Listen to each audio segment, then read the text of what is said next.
এবার মসজিদ কমিটি বলবো না, বলবো? হ্যাঁ, এই দেখেন এই কোরআনে আছে, এই কোরআনে আছে মসজিদ কমিটি কে হবে। এই যাকে তাকে মসজিদ কমিটি করবেন না, এই কোরআনে আছে। আল্লাহ বলেছেন মসজিদ কমিটি কারা হবে, যাদের মধ্যে 5টা গুণ থাকবে তারাই মসজিদ কমিটি হবে। ছোট্ট একটা উদাহরণ দিচ্ছি, রাগ করবেন না কেউ।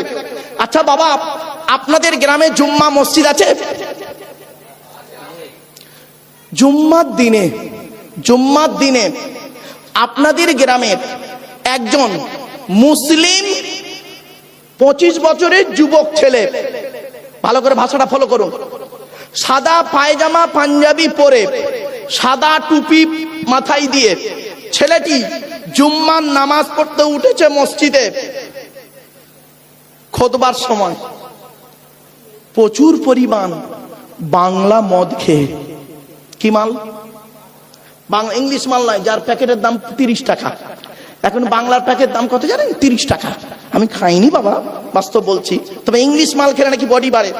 সেদিন দেখি ইংলিশ মালের নাম বলছি, হুইস্কি, কিংফিশার, ম্যাকডোনাল্ড, বেলা, ওয়াইন, রিডমিল, ব্লক, ব্রাইন, এসব মদের নাম বললাম রে বাপ। যাই হোক, যারা খায় তারা বুঝতে পারছে। সেদিন এরকম মদের নাম বলছি, একটা বুড়ো অপর বুড়োকে বলছে, দেখছি হুজুর কিরকম কোরআনের আয়াত বলছি, লাউ ফেলা। যাই হোক, প্রচুর পরিমাণ বাংলা মদ খেয়ে ছেলেটি মসজিদে উঠেছে জুম্মার নামাজ পড়তে। আপনারা তাকে কি করবেন? বলুন। আরে ভাই বলুন না, কিছু একটা নামিয়ে দেবেন। আচ্ছা, ছেলেটি যদি নামতে না চায়, আদা রসুন বেটে দেবেন। ছেলেটার অপরাধ, মদ খেয়েছে না, মদ হারাম খাবার, মসজিদ পবিত্র স্থান, হারাম খাবার খেয়ে পবিত্র স্থানে উঠেছে, তাই আপনারা তাকে বের করে দিলেন। ছেলেটি বের হতে চাইলো না, মেরে বের করে দিলেন। সত্যি পানিগোবরা হুজুর বেঁচে থাকলে এই কথা শোনার পরে উনি চিন্তা করতেন, মৌলভী সাহেবটা কি বলছে। এই মুসলমানের বাচ্চা, মদখোরকে বের করে দিলে আর সুদখোরকে মসজিদের সেক্রেটারি বানিয়ে দিলে। বাবা বাবা, কি আজীব দুনিয়া। মদখোরকে বের করে দিলে মেরে, আর সুদখোরকে, জেনাখোরকে, ঘুষখোরকে দিলে তুমি মসজিদের সভাপতি সেক্রেটারি বানিয়ে। চলুন, এই কোরআন জানিয়ে দিয়েছে মসজিদ কমিটি কে হবে।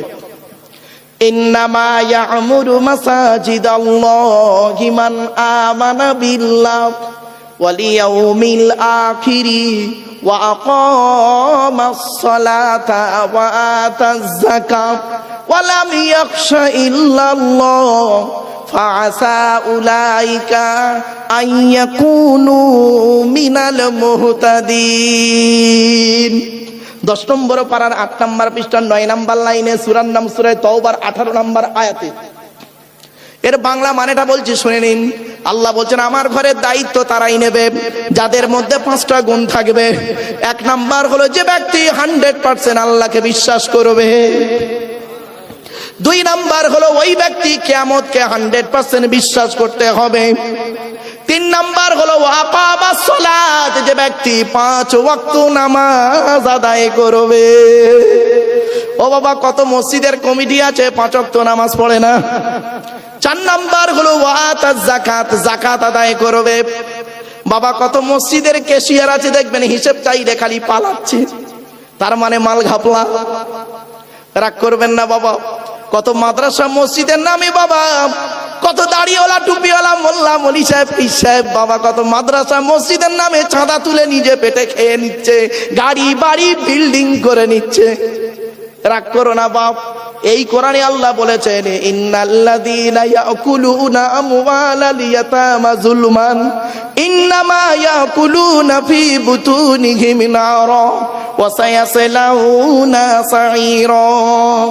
4 নম্বর পারা 17 নম্বর পৃষ্ঠা 14 নম্বর লাইন, সূরার নাম সূরা নিসার 10 নম্বর আয়াত। আল্লাহ বলছেন যারা এতিমের মাল খেয়ে নেয়, যারা গরিবের মাল খেয়ে নেয়, এতিমের মাল যারা ভক্ষণ করে, তারা তাদের পেটে নরকের আগুনগুলো ঢোকাতে শুরু করে, আর তাদের জন্য সাঈর নামক জাহান্নাম নির্ধারিত করে রেখে দিয়েছে আমি আল্লাহ। এরপরে নবীজি বলছেন কি শুনুন, যারা এতিমের মাল খায় না, এতিমের মাল যারা খায় না, কোরআনে আরো অন্য জায়গায় এসেছে লা তাকরাবু মালাল ইয়াতিমি ইল্লা বিল্লাতি হিয়া আহসান।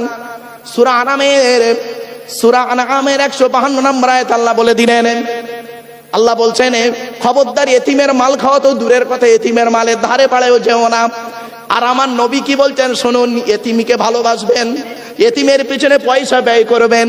আল্লাহর নবী বলেছেন মান আওয়া ইয়াতিমান ইলা তুআমিহি ওয়া শারাবিহি আওজাবাল্লাহু লাহুল জান্নাহ। যে ব্যক্তি কোন এতিমকে যদি আশ্রয় দেয়, কোন এতিমকে যদি খাবার খাওয়ায়, কোন এতিমকে যদি পানি পান করায়, কোন এতিমের মাথায় যদি হাত বুলায়, আল্লাহর নবী বলেছেন আওজাবাল্লাহু লাহুল জান্নাহ, ওই ব্যক্তির জন্য জান্নাত ওয়াজিব হয়ে যায়। আমার বাপেরা, জানি না এতিমখানাটা যিনি তৈরি করেছেন তার রুহানি ফয়েজ এখানেই আসবে। যিনি তৈরি করেছেন আল্লাহ তার কবরটাকে নূরুন আলা নূর বানান, বলুন আল্লাহুম্মা আমিন। এই হাদিসটা তার জন্য কতটা প্রযোজ্য আপনারা এখন বুঝতে পারবেন না, চোখ দুটো বন্ধ হলে ওই মাঠে দেখা হবে আপনাদের সঙ্গে আমার। বাপেরা, এত সুন্দর একটা প্রতিষ্ঠান করে গেছেন তিনি, আল্লাহ তার কবরটাকে জান্নাতের টুকরা বানান, বলুন আল্লাহুম্মা আমিন। আমার বাপেরা চলুন, এতক্ষণ আমি আপনাদের কাছে 5 নাম্বারটা কি ওয়াতাজ যাকাত, 4 নাম্বার। 5 নাম্বারটা হলো ওয়ালাম ইয়াখশা ইল্লাল্লাহ, আল্লাহ ছাড়া কাউকে ভয় করবে না। এই 5টা গুণ যার মধ্যে থাকবে তারাই হবে মসজিদে কমিটি।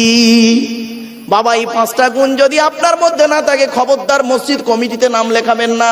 কিয়ামতের মাঠে আপনাকে জবাব দিতে হবে। চোখ দুটো বন্ধ হয়ে গেলে মনে রাখবেন জবাব আপনাকে দিতেই হবে। চলুন, এখানে আর বেশি আলোচনা করলাম না, আল্লাহ সম্পর্কে এখানে আলোচনা স্টপ করলাম। এবারে আসছি নবী সম্পর্কে আলোচনা বলেছিলাম, মনে আছে না ভুলে গেছেন? আচ্ছা, নবীর পরিচয় কটা বলেছিলাম? 3টে। কি কি শুনে নিন। নবীদের পরিচয় হলো 3টে। 1 নাম্বার, নবী শব্দের অর্থটা কি? নবী শব্দের অর্থ হলো সহজ সরল ভাষায় বলছি সাংবাদিক। আর নাবা শব্দের অর্থ হলো সংবাদ, ইংরেজিতে বলে নিউজ। নিউজ শব্দটা 4টে অক্ষর দিয়ে তৈরি, NEWS। এন থেকে নর্থ উত্তর, ই থেকে ইস্ট পূর্ব, ডব্লিউ থেকে ওয়েস্ট পশ্চিম, এস থেকে সাউথ দক্ষিণ, পূর্ব পশ্চিম উত্তর দক্ষিণ। চারিদিকের খবর যিনি সঠিক এবং সত্য বলেন তিনি হলেন পারফেক্ট সাংবাদিক। আর এখনকার সাংবাদিকগুলো বের হয়েছে দেখবেন, এ দেখে একরকম, লেখে একরকম, বলে আর একরকম, ফাটাফাটি মারামারি লেগে যায়। এরা হলো মানুষের তৈরি সাংবাদিক, আর নবীরা হলো আল্লাহ তৈরি সাংবাদিক। আল্লাহ তৈরি সাংবাদিক আর মানুষের তৈরি সাংবাদিক, বিটুইন ফার ডিফারেন্স, অনেক পার্থক্য। চলুন, নবীদের পরিচয় হলো 3টি। কি কি? 1 নাম্বার, যিনি নবী হবেন তার চরিত্র উত্তম হতে হবে। যিনি নবী হবেন তার চরিত্র উত্তম হতে হবে। পৃথিবীতে যত নবী এসেছেন প্রত্যেক নবীর চরিত্রকে আল্লাহ পাক উত্তম করে পাঠিয়েছেন, জোরে বলুন। 2 নাম্বার, যিনি নবী হবেন তার উপর আল্লাহর তরফ থেকে ওহী নাযিল হতে হবে। 3 নাম্বার, যিনি নবী হবেন তার দ্বারাই অলৌকিক ঘটনা ঘটতে হবে, একটা হোক বা 50টা হোক। পৃথিবীতে যত নবী এসেছেন আল্লাহ পাক তাদের মাধ্যমে পৃথিবীতে 1 থেকে 50টার ভিতরে মুজিজা দিয়েছেন। আমার নবী বিশ্ব নবী, কুল কায়নাতের রাসূল, রাহমাতুল লিল আলামিন, বিশ্ব নবী মুহাম্মদ সাল্লাল্লাহু আলাইহি ওয়াসাল্লামের মাধ্যমে আল্লাহ পাক 1000-এরও বেশি মুজিজা দিয়েছেন। সেই 1000 মুজিজার ভিতরে সর্বশ্রেষ্ঠ হলো এই কোরআন মাজিদ নাযিল করা, জোরে বলুন। চলুন, আমাদের নবীর পরিচয় কি? আমাদের নবীর নাম মুহাম্মদ সাল্লাল্লাহু আলাইহি ওয়াসাল্লাম, তাই তো? আরে ভাই বলুন না তাড়াতাড়ি। নবীজি কোন বংশে জন্মগ্রহণ করেছেন? কুরাইশ। কার নাম কুরাইশ? শুনে নিন। তবে সুবহানাল্লাহর দয়া করে একটু পানি গোবরার মানুষ সুবহানাল্লাহ জোরে জোরে জোরে বলবেন, এটা অনুরোধ রইল, হাত জোড়া করে বলছি বাবা। চলুন, কোন বংশ বললেন নবীজি? কুরাইশ। কুরাইশটা কে শুনে নিন। মুহাম্মাদের বাপের নাম আব্দুল্লাহ, আব্দুল্লাহর বাপের নাম আব্দুল মুত্তালিব, আব্দুল মুত্তালিবের বাপের নাম আব্দে মান্নাফ, আব্দে মান্নাফের বাপের নাম হাশেম, হাশেমের বাপের নাম কুসাই, কুসাইয়ের বাপের নাম কিলাব, কিলাবের বাপের নাম মুররা, মুরার বাপের নাম লুবাই, লুবাইয়ের বাপের নাম কাব, কাবের বাপের নাম গালিব, গালিবের বাপের নাম ফিগির, ফিগির থেকে কুরাইশ বংশ এসেছে। নবীর বাপের নাম আব্দুল্লাহ, মায়ের নাম আমিনা, দাদার নাম আব্দুল মুত্তালিব, দাদির নামটা কি? নেতিলা বিনতে খব্বাব ব্রাকেটে ফতেমা, কেউ বলেছেন সামিরা। নবীর নানার নাম হলো আব্দুল ওয়াহাব জুহরি, নবীর নানির নাম হলো বারিরা বা বাররা, নবীর দুধমার নাম হলো হালিমা, নবীর দুধ বাপের নাম হলো হারেস, নবীর দুধ ভাইয়ের নাম আব্দুল্লাহ, নবীর বাপের নাম আব্দুল্লাহ, নবীর দুধ ভাইয়ের নাম আব্দুল্লাহ, দুটো জন এক করে ফেলবেন না। নবীর জন্ম 570 খ্রিস্টাব্দে। ইংরাজি কি মাস ছিল? 29 আগস্ট। আরবি মাস ছিল রবিউল আউয়াল মাস, 12 তারিখ, মতান্তরে 9 তারিখ, সোমবার সবেসা থেকে সময় আরবের মক্কা নগরে কুরাইশ বংশে নবীর জন্ম। নবীর বাপেরা হলো 10 ভাই, নবীর মায়েরা হলো 19 বোন। নবীর 9টা চাচা, 18টা খালা, 6টা ফুফু, 7টা ছেলে মেয়ে। তুমি তো নবীর কিছুই জানো না, তুমি তো ইয়া নবী সালাম আলাইকুমই জানো। তলাল বদরু আলাইনা ইয়া নবী সালামু আলাইকা, এইটুকুই তো জানো বাবা, তাই নিয়ে এত মারামারি করো? তুমি তো নবীর বায়োডাটাই তাই জানো না, নবীর পরিচয়টুকু জানো না। আমার বাবা অনুরোধ করে বলে যাচ্ছি এগুলো একটু জানুন। চলুন, আল্লাহর পরিচয় দিয়েছি এতক্ষণ, নবীর পরিচয়, এখন অনেক আলোচনা, যাই হোক অনেক দীর্ঘ লং আলোচনা থাকে বাবা। আমি সত্য কথাই এই উত্তর 24 পরগনায় এলে আমি একটু ইতস্তত বোধ করি। আমি প্রথমেই বলেছি, হয়তো অনেকে মনে মনে আমাকে অন্য কিছু ভেবে ফেলেছিলেন, না বাবা, এখানে এলে প্রবলেমটা কি হয় জানেন? এদের ঘড়ি ধরে ওয়াজ করতে হয়, আর ঘড়ি ধরে উঠতে হয়, ঘড়ি ধরে নামতে হয়, খুব প্রবলেম হয়, যেটা আমি আমার জীবনে কোনোদিন করিনি আর জীবনে কোনোদিন পারিওনি। আমার আম্মাজান আমি হিফজ করে মায়ের কাছে দৌড় দিয়েছিলাম। তো আমার আম্মাজান আল্লাহর নবী আবু বকর, ওমর, উসমান, আয়েশা, খাদিজা, মা ফাতেমা সকলের সঙ্গে আল্লাহ দিদার করিয়েছেন, ইন্তেকাল হয়ে গেছেন। তো আমার আম্মাজান একটা কথা বলেছিলেন, আব্বা তুমি আমার একটি মাত্র সন্তান, তুমি বক্তব্য যখন ডাকবে পৃথিবীর জমিনে, যেখানেই ওয়াজ করতে যাবে, দুটো জিনিস করবে না, দুটো জিনিস যেন তোমার মধ্যে থাকে। কি কি? এক নাম্বার, বেওয়াজুতে ওয়াজ করতে পারবে না। তো বাবাই আল্লাহর কোরআন সামনে আমি এই 30 বছর প্লাস চলছে, 1994 সাল থেকে আর আজকে 2025-এর কথারই, এই 30 বছর জলসা জীবনে আমি কোনোদিন বাবা বেওয়াজুতে ওয়াজ করিনি, আর আল্লাহ না করায় মরণ পর্যন্ত। এটা অহংকার নয়, আল্লাহ শকর করে বলছি, আপনাদের অনুরোধ করে বলছি, জলসার মজলিসে যখন বসবেন, অজু অবস্থায় বসবেন, আল্লাহ পাক কোরআনের আয়াত কোন দিক থেকে আপনার ব্রেনে এনে দেবে, আপনার ওয়াজ কিভাবে মুখ থেকে বের করিয়ে দেবে, একমাত্র আল্লাহ তিনিই জানেন, ঠিক না বেঠিক? আর 2 নাম্বার বলেছিলেন, তুমি বাবা টাইম ধরে ওয়াজ করবে না, ঘড়ি ধরে। তো আমি বললাম, কেন মা, টাইমের তো একটা মূল্য আছে।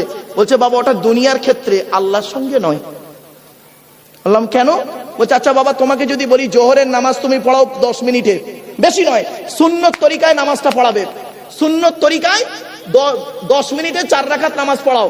বাবা জোহরের নামাজ পড়ার নিয়ম কি জানেন? ফজরের নামাজ আর জোহরের নামাজ তেওয়ালে মুফাসসাল মানে বড় বড় কেরাত পড়তে হবে বাবা। তেওয়ালে মুফাসসাল শুরু হচ্ছে কোথা থেকে জানেন? সূরা হুজুরাত থেকে নিয়ে সূরা বুরুজ পর্যন্ত। বলছেন তুমি জোহরের 4 রাকাত নামাজে প্রথম রাকাতে সূরা রহমান পড়ো, আর দ্বিতীয় রাকাতে সূরা ওয়াকিয়া পড়ো, অথবা প্রথম রাকাতে তুমি সূরা হাদীদ পড়ো, আর দ্বিতীয় রাকাতে তুমি সূরা মুজাদালাটা পড়ো। দেখি আমি শুনবো, দেখি তোমার 4 রাকাত নামাজ 10 মিনিটে হয় কি করে? জীবনে পারবেন না, কোন আলেম থাকলে বুঝতে পারছেন। অতএব আল্লাহর ক্ষেত্রে তুমি এই কাজটা করতে চাও না। তো বাবা সত্য কথাই, আমাকে 2 ঘন্টা বললে হয়, 2.5 ঘন্টা হবে না, একটু আগে হয়ে যাবে, ও কাটাই 2 ঘন্টা আমার দ্বারা হয় না বাপ। তো যাই হোক, আপনাদের অনেক মূল্যবান সময় নষ্ট করে ফেলেছি বাপ, আর কয়েক মিনিট সময় দেন। হ্যাঁ, আমার এক জায়গায় সবরেশানি কথা আছে, সেখানে দোয়া করতে হবে। তারা খালি বলেছে যে হুজুর দোয়া করবেন, ওর যথেষ্ট। চলেন বাবা এই কথাগুলো একটু শুনে নিন। নবীর বাপেরা হলো 10 ভাই, আর মায়েরা হলো 19 বোন। নবীর 9টা চাচা, 18টা খালা, 6টা ফুফু, 7টা ছেলে মেয়ে। শুনে নিন, নবীর 9টা চাচার নাম কি? বড় চাচার নাম হারেস, কি বললাম বাবা? হারেস, জুবায়ের, মুকাইয়িম, ফাইদাক, জাইদাক, আবু লাহাব, হামজা, আব্বাস, আবু তালেব। নবীর বাপ হলো আব্দুল্লাহ। বাবা এই 10টা নাম বললাম, সুবহানাল্লাহর জোরেও বেরো না, না আশ্চর্য আজীব লাগে। ওই বলেছি ওই ওয়াজটা করলে সুবহানাল্লাহ জোরে বলবে। দিল্লানের মা দিল 6টা আন্ডা, আল্লাহ তার কবরে করু জান ঠান্ডা, এরা বলে সুবহানাল্লাহ, এই দেখ বলে সুবহানাল্লাহ। বাবা চলেন, নবীর ছেলে মেয়ে হলো 7টা। কি? 3টে পুত্র সন্তান, 4টে কন্যা সন্তান। 3টে পুত্র সন্তানের নাম কি? বড় ছেলেটার নাম হলো কাসেম, তাহের বা তৈয়েব। ছোট ছেলেটার নাম হলো ইব্রাহিম, যারা মারিয়া কিপ্তিয়ার গর্ভে এসেছিলেন। চলুন, 4টে কন্যা সন্তানের নাম কি? বড় মেয়েটার নাম জাইনাব, রুকাইয়া, উম্মে কুলসুম। ছোট মেয়েটার নাম ফাতেমা। ফাতেমার সঙ্গে নবীজি আলীর বিবাহ দিয়েছিলেন। আলীর আল্লাহ পাক হযরত আলী কাররামাল্লাহু ওয়াজহা, আল্লাহ পাক তাকে একাধিক গুণ দান করেছিলেন। তো ছোট্ট 2টো গুণ বলছি, শুনে নিন মা বোনেরা, ভালো করে শুনে নিন। কোন ছেলেকে জামাই করবেন? আপনাদের বলে যাচ্ছি, আপনাদের কন্যা সন্তান আছে, কোন ছেলেকে জামাই করবেন এখান থেকে শিখে নিন। আর কোন মেয়েকে বৌমা করবেন? সাদা চামড়া থেকে খালি ছুটবেন না, সব সাদা চামড়ার মেয়ে ভালো নয়। শুনে রেখে দিন, যে ছেলের মধ্যে 2টো গুণ পাবেন, আর যে মেয়ের মধ্যে 6টা গুণ পাবেন। মেয়েদের ছেলেদের কটা গুণ বললাম? কটা? 2টো গুণ। কি কি? শুনে নিন। 1 নাম্বার ছেলেটি সৎ ছেলে কিনা খবর নেবেন। 2 নাম্বার ছেলেটি কর্মী কিনা খবর নেবেন, মানে পরিশ্রম করে কিনা খবর নেবেন। ওই কুড়ে ছেলে হলে খবরদার জামাই করবেন না, ফেঁসে যাবেন। চলুন, কোন মেয়েকে বৌমা করবেন? যে মেয়ের মধ্যে 6টা গুণ পাবেন। কটা? 6টা গুণ কোথায় আছে? এই কোরআনে আছে। আমাকে ভুল বুঝবেন না বাবা, আমি দলিলটা দিয়ে যাচ্ছি। মুসলিমাতিন, মুমিনাতিন, কানিতাতিন, তাইবাতিন, আবিদাতিন, সাইহাতিন, সাইয়্যিবাতিন ওয়া আবকারা। পবিত্র কোরআন 28 নম্বর পারার 19 নম্বর পৃষ্ঠা, 28 নম্বর পারার 19 নম্বর পৃষ্ঠার 11 নম্বর লাইন, সূরার নাম সূরা তাহরিমের 5 নম্বর আয়াত। আল্লাহ বলছেন 1 নম্বর মেয়েটি মুসলমান কিনা খবর নেবে, 2 নম্বর মুমিনাতিন মেয়েটা বিশ্বাসী মেয়ে কিনা খবর নেবেন, 3 নম্বর কানিতাতিন আনুগত্যশীল মেয়ে কিনা খবর নেবেন। দূর থেকে খবর নিয়ে দেখবেন ওই মেয়েটি ওর বাপ আর মাকে ভক্তি শ্রদ্ধা করে কিনা খবর নেবেন। দূর থেকে খবর নিয়ে যদি সঠিক তথ্য পেয়ে যান ওই মেয়েটি ওর বাপ আর মাকে ভক্তি শ্রদ্ধা করে না, ও যত বড় পীর সাহেবের মেয়ে হোক, যত বড় মুফতি সাহেবের মেয়ে হোক, আর যত কোটিপতির মেয়ে হোক, খবরদার ওই মেয়েকে জীবনে বউমা করবেন না। ও ওর নিজের বাম্মাকে ভক্তি শ্রদ্ধা করে না, তোমার বাম্মার পাতে সহজে এক থালা ভাত দিতে চাইবে না। বাস্তবটাই বললাম।